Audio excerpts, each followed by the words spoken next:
To start a good conversation, give the other person your full attention and show them that you care about them and what they have to say. Turn your body towards them and make eye contact, and avoid looking at your phone or other distractions. Try to learn the person's name right away and use it once or twice during your chat so they know you were paying attention.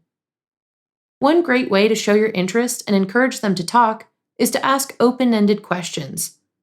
These are questions that require more than a yes or no answer, like, "How has school been going lately?"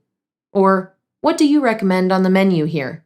However, don't ask so many questions that they feel like you're interrogating them. Take time to share a little bit about yourself, too, so that the conversation feels more balanced. You can also make them feel more at ease with a bit of good-natured humor. Crack a joke here and there if the moment feels right, or tell a funny story if it's relevant to what you're talking about. Just stay away from humor that might feel offensive or mean-spirited. If you're still getting to know the person, stick to topics that are lighthearted and positive.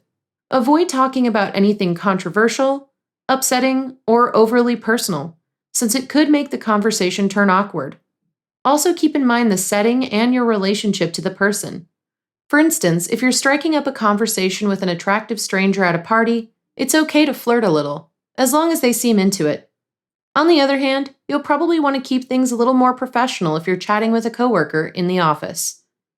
Whoever it is, look for things you both have in common, even if it's just the experience you're both sharing right now.